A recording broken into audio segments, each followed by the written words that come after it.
स्वागत है एक बार फिर से आपका। और आज चर्चा हो रही है मिशन 80, यानी उत्तर प्रदेश में भारतीय जनता पार्टी ने एक मिशन 80 का अपना टारगेट रखा कि 80 सीटें वो जीतना चाहते हैं। हर पार्टी अपने ऐसे ही टारगेट रखती है, तो हम लोग उसी को असेस करने की कोशिश करें। आशुतोष जी, ब्रेक से पहले हम लोग चर्चा कर रहे थे कंसंट्रेशन की, तो दूसरे साइड में तो हुआ, बहुत सारे इश्यूज थे, लेकिन उसके बाद भी कुछ नहीं हुआ। मैं ये जानने या आपसे समझने की कोशिश कर रहा हूँ कि दूसरे साइड में तो ये कंसंट्रेशन हो गया ना, उधर भी लोगों को लग रहा है कि पीक हो रहा है। देखिए, दो तीन चीजें। पहली बात तो मुझे लगता है कि भारतीय जनता पार्टी नैरेटिव बनाने में माहिर है, और कई बार क्या होता है कि हम उस नैरेटिव के शिकार हो जाते हैं, उस नैरेटिव के बंदी बन जाते हैं। 2 बार लगातार बहुमत का आंकड़ा पाया, लेकिन अभी भी भारतीय जनता पार्टी कांग्रेस के उस वोट परसेंटेज को नहीं टच कर पाई जो कांग्रेस पार्टी कम से कम 4 चुनाव में उसने टच किया है। 40% के ऊपर 44%, 45% लेकर आती है। वो भी कर देंगे सर, गुजरात में कर दिया ना। गुजरात हिमाचल में नहीं कर पाए ना। ठीक है सर, चले। अरे बीच बीच में मेरी मुर्गियों को सीरियसली मत लिया करिए। मैं तो इसलिए कहता हूँ कि थोड़ा माहौल हल्का रहे। गुजरात में भी लोग यही कहते हैं कुछ नहीं कर पाए, रिकॉर्ड नहीं तोड़ पाएंगे, सोलंकी जी का तोड़ दिया जी। दूसरी बात यह है जी कि Bharatiya Janata party north India की और पश्चिम भारत की एक पार्टी है। उसका केरला में कोई अस्तित्व नहीं है, उसका तमिलनाडु में नहीं है, आंध्र प्रदेश, तेलंगाना, उड़ीसा में कमजोर है, बंगाल में भी कमजोर है। तो 6 प्रमुख, और बिहार में भी अगर आप जोड़ लें, बिहार में भी वो वन ऑफ द 3 पार्टीज में से एक है, महाराष्ट्र में भी वन ऑफ द 4 पार्टीज में से एक है, और पंजाब में बहुत कोशिश करेंगे, पंजाब में भी बहुत छोटी सी पार्टी है। तो उसको हमें उस संदर्भ में देखना चाहिए कि Bharatiya Janata party north India में कम से कम 5-6 स्टेट ऐसे हैं जहां पे वो 50% की बल्कि 60% के आसपास उसको वोट मिलता है, 60% के आसपास वोट मिलता है। उत्तर प्रदेश में 2019 में उसको 50% या 49% वोट मिला था। तो ऑलरेडी वहां पे जो है उसका वोट परसेंट 50% के ऊपर है, लेकिन 50% के ऊपर लाने के बाद भी इस बात की गारंटी नहीं है कि वो जो 2014 का आंकड़ा था उसको छू पाती। तो इसलिए मेरा ये कहना है कि उत्तर प्रदेश के अंदर अगर कोई ये सोचता है कि भारतीय जनता पार्टी 80 सीटें लेके आ जाएगी, तो राजनीति में कुछ भी हो सकता है, मैं उससे इनकार नहीं करता हूं। लेकिन भारतीय जनता पार्टी आज की तारीख में भी 60 सीटें तो आराम से वो जीत सकती है। इसमें मुझे संदेह आज की तारीख में नहीं है। हाँ, अगर आने वाले 5-6 महीनों के अंदर कुछ नए राजनीतिक समीकरण बन जाते हैं, कुछ नए तरीके का विखंडन हो जाता है, कुछ नए तरीके का गठबंधन हो जाता है, तो ये समीकरण बदल भी सकता है। क्योंकि जैसा मैंने कहा कि जब बीएसपी और समाजवादी पार्टी एक साथ आए, उसके बावजूद भी उनका vote percentage, combined vote percentage जो था, अगर आप देखें तो 2014 में समाजवादी पार्टी, बीएसपी, कांग्रेस सब अलग अलग लड़े, उनका कंबाइंड वोट परसेंट बीजेपी के कंबाइंड वोट परसेंट से कम 5% ज्यादा है। 2017 में भी जो बीजेपी का कंबाइंड वोट परसेंटेज और अपोजिशन का कंबाइंड वोट परसेंट वो ज्यादा है। लेकिन जब सारा विपक्ष एकजुट हो गया जब 2019 में, तो उसका वोट परसेंटेज बीजेपी का वोट परसेंट से कम हो गया। तो ये एक अजीबोगरीब स्थिति वहां पे उत्पन्न है। तो इसलिए मेरा कहना यह है कि ये इसकी कोई गारंटी नहीं कि समाजवादी पार्टी, बीएसपी, कांग्रेस अगर एक साथ आ जाएंगी तो वो बीजेपी को हराने में कामयाब हो जाएगी। मैं इस थियोरी को नहीं मानता हूं। लेकिन मैं फिर कह रहा हूं कि बीजेपी आराम से आज की तारीख में उत्तर प्रदेश के अंदर 60 सीट के आसपास जीत सकती है। 80 की बात भी नहीं कहता। तो मतलब अगली 20 के लिए उनको मेहनत करनी है आपके हिसाब से, है ना? और 20 पे और जोर लगाए। मैं 20 का, भारतीय जनता पार्टी अकेली पार्टी है जो हमेशा इलेक्शन के मोड में रहती है, और नरेंद्र मोदी जी तो हिमाचल में जाके कह देते हैं अरे 20 में विशेष जोर लगाना, 60 तो आशुतोष जी ने भी दे दिया।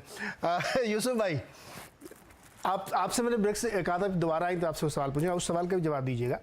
यहाँ मैं एक सवाल जोड़ देता हूँ, क्योंकि देखिए जहाँ पे इन ब्लॉक वोटिंग होती है, मैं हालांकि अब इस थ्योरी को नहीं मानता, ये आउटडेटेड थ्योरी मुझे लगती है, क्योंकि बहुत बदलाव होता रहता है समाज में।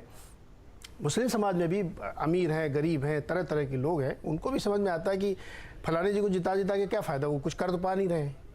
तो क्या ये एक मिथ है जो अब टूटने की स्थिति में है?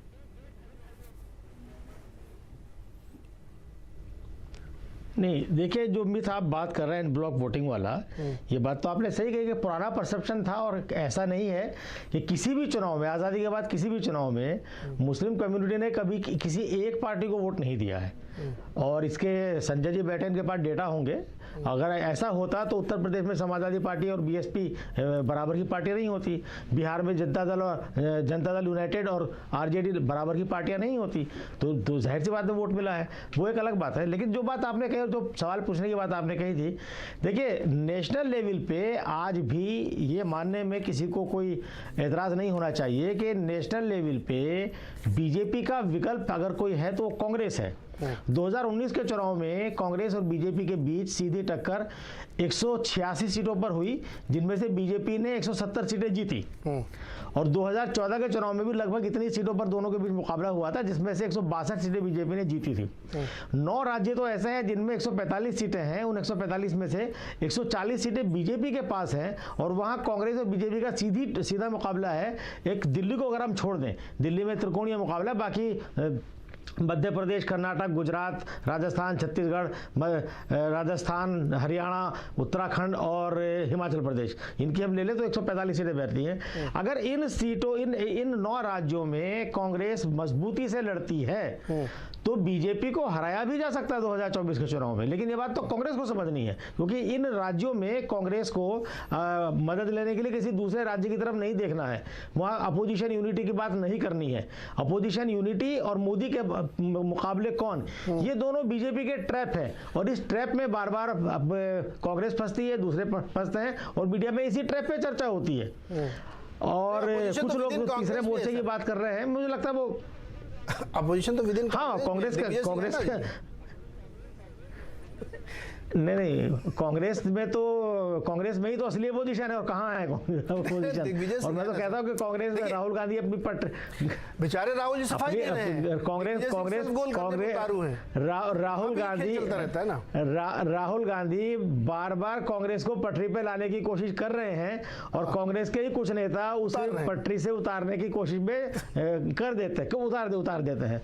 तो ये कांग्रेस का सबसे बड़ा ड्रॉबैक यही है कि कांग्रेसी आपस में ही एक दूसरे को निपटाने में लगे रहते हैं, और ये बात हर स्टेट में लगभग है। अभी 3 राज्यों के जो चुनाव हो रहे हैं, विधानसभा चुनाव, इसकी जब भी कोई चर्चा नहीं हो रही है, वहां कांग्रेस की पोजीशन, कांग्रेस के लिए, और खड़गे साहब की कांग्रेस अध्यक्ष बनने के बाद पहले 3 राज्यों के चुनाव ये हैं, तो वो एक लिटमस टेस्ट होगा कि जहां कांग्रेस त्रिपुरा में 0 पर है, बाद में बाई इलेक्शन एक सीट जीती है, नागालैंड में भी 0 पर है, मेघालय में थोड़ी समय का तो वो कितना गेन करते हैं, तो ये चीज नहीं, बिल्कुल सही कहा आपने। ये जो राज्यसभा विधानसभा के चुनाव होने वाले, इससे पता लगा। हर्षवर्धन, एक सवाल, अभी जो बात बहुत हम लोगों ने हल्के अंदाज में की ना कि दिग्विजय सिंह सेल्फ गोल करते रहते हैं कांग्रेस में, बेचारे राहुल गांधी सफाई दे रहे हैं, वो 3000 किलोमीटर चलने के बाद ये सफाई दे रहे हैं। वो ये सवाल बहुत सीरियस है, इसको मजाक में नहीं लेना चाहिए। इसलिए सीरियस है कि 2014 तक किसी को भारतवर्ष में किसी राजनीतिक एनालिस्ट को यह उम्मीद थी कि हिंदुओं के वोट के दम पे कोई सरकार बन सकती है? बता दे, कोई बता दे, किसी ने आज तक एक लेख लिखा हो। 14 में यह मिथक टूटा, और ये कोई कह दे कि नहीं उसमें एंड ब्लॉक मुसलमानों ने बहुत समर्थन किया था। ये जो 80-20 की लड़ाई है ना, वो इसलिए इंपॉर्टेंट हो जाती है क्योंकि सेल्फ गोलर बहुत सारे बैठे हुए हैं, और भ्रम फैलाने, नैरेटिव से बाज नहीं आने और गलत चीज़ों के लिए प्रमोट करते हैं। अब यही सवाल मेरा आपसे भी है कि जब बीजेपी भी इस तरीके के बहुत लिबरल बनने की कोशिश कर रही है, तो क्या उसके अपने कैडर में कुछ लोग नाराज नहीं होंगे? जो +10 आपने किया था वो +10 क्यों रहेगा भाई? ये एक वाजिब सवाल है। नहीं, निश्चित तौर पर नहीं रजी, लेकिन यहाँ हमें कुछ ध्यान से देखना चाहिए कि फर्क कहाँ है। अगर नरेंद्र मोदी ये कह दें कि सबका साथ, सबका विकास, सबका विश्वास, क्या क्या बोलते हैं वो सारी चीजें, तो उसमें कहीं भी ये नहीं है कि हम मुस्लिम अपीजमेंट करेंगे।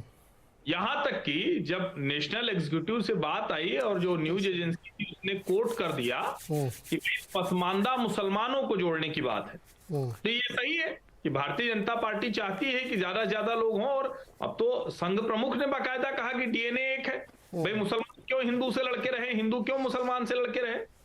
लेकिन एक बात और कही नरेंद्र मोदी ने कि हमें उनके वोट मिले ना मिले, जो राष्ट्रीय कार्य समिति से निकल कर आया, हमें उनके वोट मिले ना मिले, लेकिन हमको सबका भरोसा जीतना है। अब जब ये नरेंद्र मोदी कहते हैं और जब एके एंटनी कहते हैं कि भैया हमारे ऊपर मुस्लिम अपीजमेंट, मुस्लिम परस्त का ठप्पा लगा हुआ है, और ये जो भारत जोड़ो यात्रा है, ये जम्मू कश्मीर पहुंचते जब दिग्विजय सिंह कहते हैं कि सेना ने जो किया उसका प्रमाण दो, जम्मू कश्मीर में बोल रहे हैं, तो इसको जरा समझिए, ये कोई सेल्फ गोल नहीं है दिग्विजय का। हाँ। ये पूरी तरह से मुस्लिम वोटों को लोकसभा के लिहाज से एकजुट करने की तैयारी है।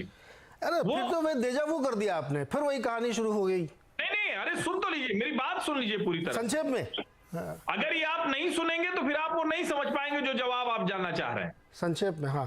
कुछ उग्र हिंदू बार बार कह रहे हैं, और एक बड़ा वर्ग है जो कहता है कि अच्छा मोदी जी भी क्या तुष्टीकरण और तृप्तिकरण की तरफ जा रहे हैं। मैंने जो शुरुआती टिप्पणी में कहा फिर से दोहरा रहा हूं, और आपको यूसुफ भाई की